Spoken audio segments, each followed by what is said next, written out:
खेलकुद खेल जगत take 3 rolling camera action youth is the hope for the future.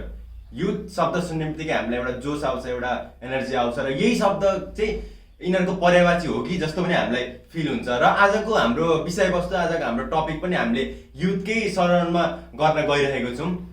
भविष्यमा मात्रै नभएर अहिले वर्तमानदेखि नै युथले के कस्तो गर्न सक्छन्, के कतिको प्रतिभा छ युथमा भनेर पुष्टि गरिसकेका छन्।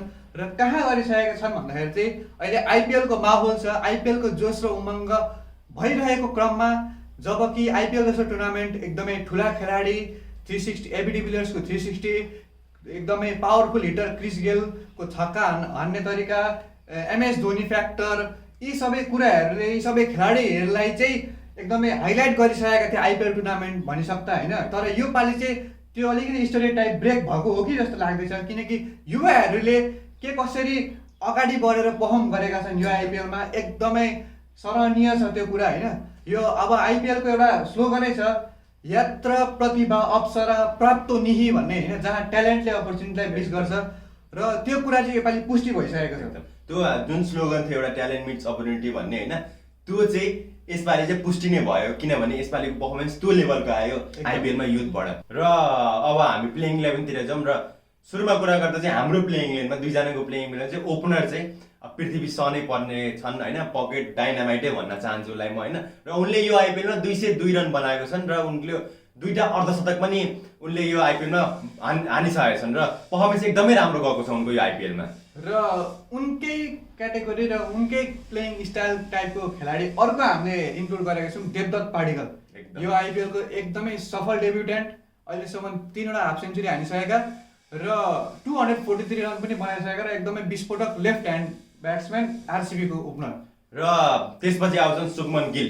यो हाम्रो 11को कप्तानै हामीले उनलाई छानेको छौँ होइन। र सुमन गिल कलकत्ता नाइट राइडर्सको म चाहिँ एकदम टप पर्फर्मरै भन्न चाहन्छु। यो आइपिएलको एडिसनमा चाहिँ उनले 254 रन बनाइसकेका छन् यो आइपिएलको एडिसनमा र उनको यो सहित चाहिँ 2टा हाफ सेन्चुरी पनि रहिसकेको छ। र पर्फर्मेन्स अफ द सिजन यदि कलकत्ताको हो भन्छौँ भने चाहिँ हामी चाहिँ सुमन गिललाई नै चाहिँ दिन चाहन्छौँ हो। र त्यही सन्दर्भमा हाम्रो 4थो नम्बरमा चाहिँ आउँछन् हाम्रो विकेट किपर ब्याट्सम्यान, मुम्बईका एकदमै अगाडि बढ्दै गरेका सितारा इशान किशन। अब इशान किशन भनिसक्दा आरसिबीसँगको त्यो एउटा क्रिसियल नक 99मा उनी त्यो 100 भन्दा 1 रनमा चुकेका थिए, त्यो नकले यो आइपिएलमा एकदमै त्यो फेजलाई एकदमै इन्ट्रेस्टिङ बनाइसकेको थियो होइन। र विकेटको ब्याट्सम्यान एज अ ग्रोइङमा चाहिँ एकदमै राम्रो छ इन्डियाको लागि र आइपिएलमा पनि राम्रो इम्प्याक्ट बनाइसकेका छन् 4थो नम्बरमा। र हाम्रो 5औं नम्बरमा आउँछन् प्रियम गर्ग होइन। प्रियम गर्ग इन्डियाको अन्डर-19 क्याप्टेन पनि रहेका थिए लास्ट एडिसनको अन्डर-19 वर्ल्ड कपमा, एकदमै राम्रो पर्फर्मेन्स उनको रहेको छ। र उनको कुरा गर्दाखेरि चाहिँ चेन्नईसँग चाहिँ उनले 51 नट आउटको पारी चाहिँ एकदम झल्झले अझै पनि याद छ र एकदम पर्फर्मेन्स निखरिँदै आएको छ उनको यो आइपिएलमा। अनि अब उनी सँगसँगै अन्डर-19 उनी सँगसँगै खेलिसकेका रियान पराग, राजस्थानका हाम्रो राजस्थानका ब्याट्सम्यान र नर्थ इस्टबाट पहिलो खेलाडी आइपिएलमा इन्क्लुड भएका, जसले चाहिँ भर्खरै बितेको हैदराबादको म्याचको एउटा म्याचको रूपै बदलिदिएका थिए उसको नक 42 नट आउटको नकले होइन। र पर्फर्म धेरै गर्न नपाए पनि आफूले अपर्च्युनिटी पाएको बेला राम्ररी पर्फर्म गरेका छन् र उनको पर्फर्मेन्स र उनको यो पालिको आइपिएलमा बिहु डान्स पनि एकदमै फेमस भएको छ होइन। र त्यसपछि हाम्रो 11मा उनलाई चाहिँ हामीले चाहिँ हाल्नै पर्ने भयो क्या, किनभने फरेनर हुन् तर यो पालिको यङ्स्टरमा सबभन्दा टप पर्फर्मेन्स पनि उनकै रहेको छ। तपाईँहरू थाहा पाइ नै सक्नुभयो होला हामी कसको कुरा गर्छौँ, स्याम करन होइन। एकदमै राम्रो ह्यान्डी अलराउन्डर भएर यी आइपिएलमा उब्रेको छन्। सिएसके टिमबाट खेल्ने गर्छन् उनी होइन। टिमको पर्फर्मेन्स त्यति नराम्रो देखियो पनि तर त्यो टिमबाट पनि एकदम राम्रो पर्फर्मेन्स दिएको चाहिँ स्याम करन। अहिले झन् उनी त लास्ट म्याचदेखि त ओपनिङ आउने गरेर झन् ह्यान्डी भएको छन् र उनले 9 विकेट पनि यो सँगसँगै लिइसकेका छन्।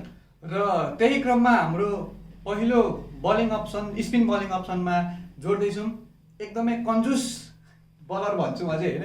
यो आइपिएलको सबैभन्दा पावर प्लेमा न्यूनतम रन दिने थोरै इकोनोमी भएका बलर वासिङटन सुन्दर।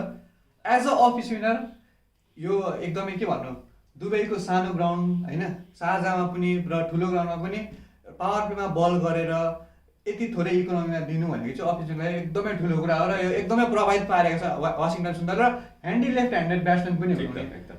र र त्यसपछि आउँछन् हाम्रो अर्को इन्डियाकै स्पिन विजार्ड भन्छ। अब अपकमिङ डेजमा चाहिँ इन्डियाबाट एकदम राम्रो पर्फर्मेन्स दिन्छन् भन्ने पनि विश्वास राखेको छु मैले। रवि बिश्नोई होइन, अस्ति अन्डर 19 वर्ल्ड कपमा पनि टप पर्फर्मर थिए इन्डियाको तर्फबाट, र उनले यो आइपिएलमा चाहिँ 8 विकेट लिइसकेका छन्। र उनको कुरा गर्दा गर्दै मलाई एउटा म्याच याद आउँछ, अस्ति भर्खर हैदराबादसँगको म्याच याद आउँछ। त्यो म्याच हार्न चाहिँ हारो किङ्स 11 पन्जाबले, तर त्यो म्याचको चाहिँ रुखै पल्टाइदिएको थियो रवि बिश्नोईले आफ्नो स्पिनको जादु देखाएर। र त्यस पछाडि आउँछन् अब के भन्नु, यो आइपिएलमा यति छाप बनाइसक्यो उनले होइन। जस्तै अब एउटा वर्ल्ड परिचित सिरिज छ नि ब्रेकिङ ब्याड, र त्यसलाई नाम परिणत गरेर ब्रेकिङ टोज भनेर चिनिएका टी नटराजन आइपिएलमा यर्कर किङ पनि भनेर चिने 30 भन्दा माथि यर्कर फालिसकेका छन् र एकदमै प्रभावित पारिसकेका र निकैले चर्चाको विषय बनिसकेका टी नटराजन अहिलेसम्म 9 विकेट पनि लिइसकेका छन् र एकदम सफल डेथ बलिङ पनि गरिरहेका छन् उनले। र उनी सँगसँगै हाम्रो अर्को फास्ट बलिङ अप्सन चाहिँ नगरकोटी भएर आएका छन् यो 11मा होइन।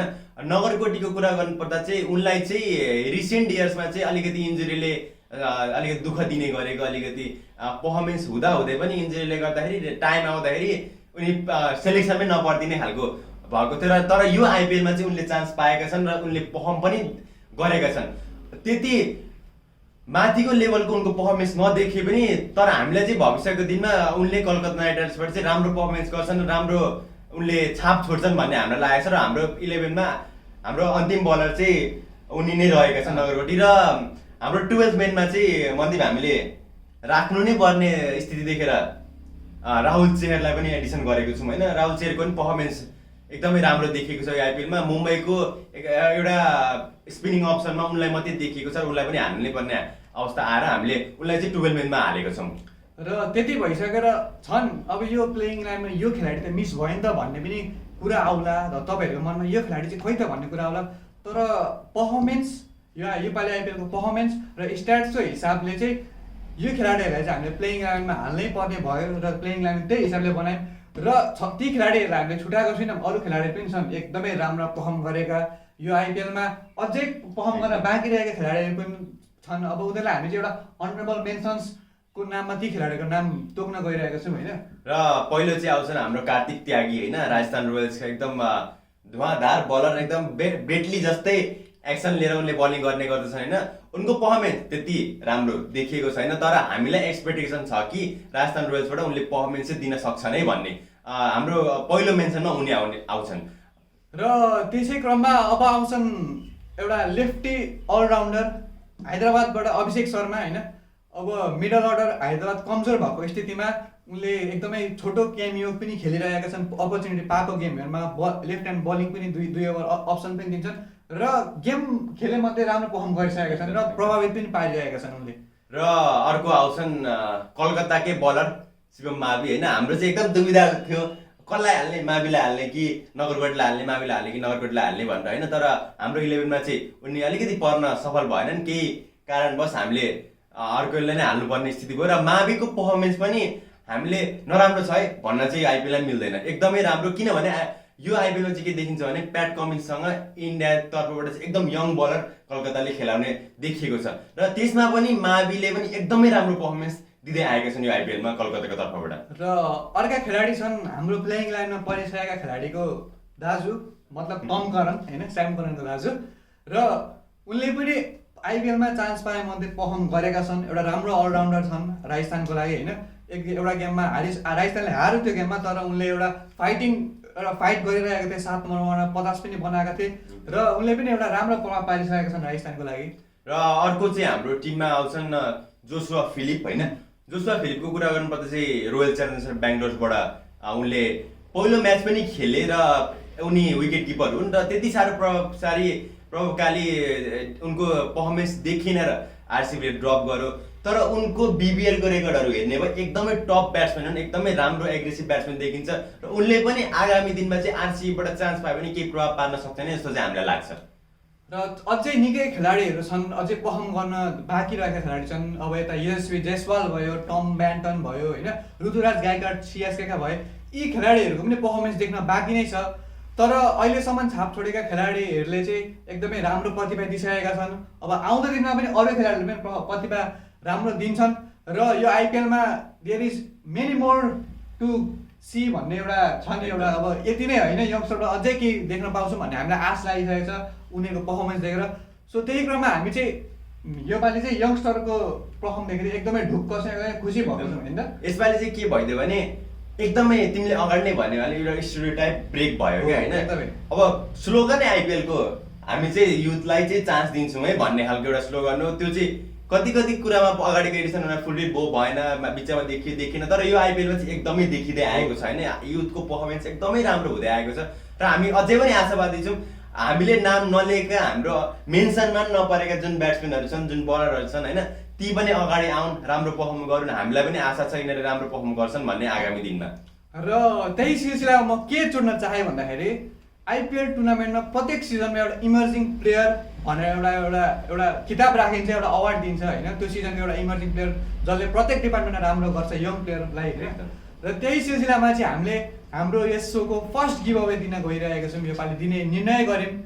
के छ भन्दाखेरि चाहिँ योपालिको हजुरहरूलाई को लाग्छ योपालि कसले चाहिँ इमर्जिङ प्लेयरको खिताब जित्न सफल हुन्छ, त्यो के लाग्छ त्यो हजुरहरूको कुरा समर्थन कमेन्ट डाउन गरिदिनुहोस्, हजुरहरूको प्रतिक्रिया राखिदिनुहोस्। र त्यो प्रतिक्रिया र आइपिएलको एउटा फाइनलाइज गरेको रिजल्ट मिल्यो भने चाहिँ हामी एउटा लकी विनरलाई एउटा राम्रो केही पुरस्कार हामी यो आइपिएल टुर्नामेन्टको अन्तिममा हामी दिने निर्णय गरेका छौँ योपालि चाहिँ होइन। एकदम। र हामीले मनदीपले भने चाहिँ यसपालि चाहिँ के गरौँ न त, केही दिउँ न त, गिभ अवे राखौँ न त हाम्रो च्यानलको पहिलो भनेर निर्णय गरेको छौँ। र कस्तो छ भने यो चाहिँ जस्तो तपाईँहरूले कमेन्ट गर्नुभयो र तपाईँहरूले कमेन्ट गरेको कुरा र उता आइपिएलको चाहिँ जज प्यानलले चाहिँ इमर्जिङ प्लेयर कसलाई राख्छ त भन्ने कुरा चाहिँ दुईवटा म्याच भयो भने चाहिँ हामी चाहिँ त्यो गिभ अवे त्यो लकी विनरलाई दिनेछौँ। र हाम्रो चाहिँ यसको चाहिँ हामीले डेडलाइन चाहिँ 22 अक्टोबरसम्म राखेको छौँ र 22 अक्टोबरसम्म मात्रै गरेको कमेन्टलाई भ्यालिड मानिनेछ हाम्रो यस च्यानलबाट चाहिँ। र ढिला नगरी आफूलाई मन लागेको खेलाडी कमेन्ट गरेर हाम्रो यस खेल जगत सोको पहिलो गिभ अवे जित्न सफल हुनुहोस्। र यति भन्दै आजको हाम्रो यस एपिसोडबाट हामी बिदा माग्छौँ र अर्को एपिसोडमा फेरि पनि भेट गर्नेछौँ भन्दै आशाका साथ हामी यहाँबाट बिदा हुन चाहन्छौँ। धन्यवाद।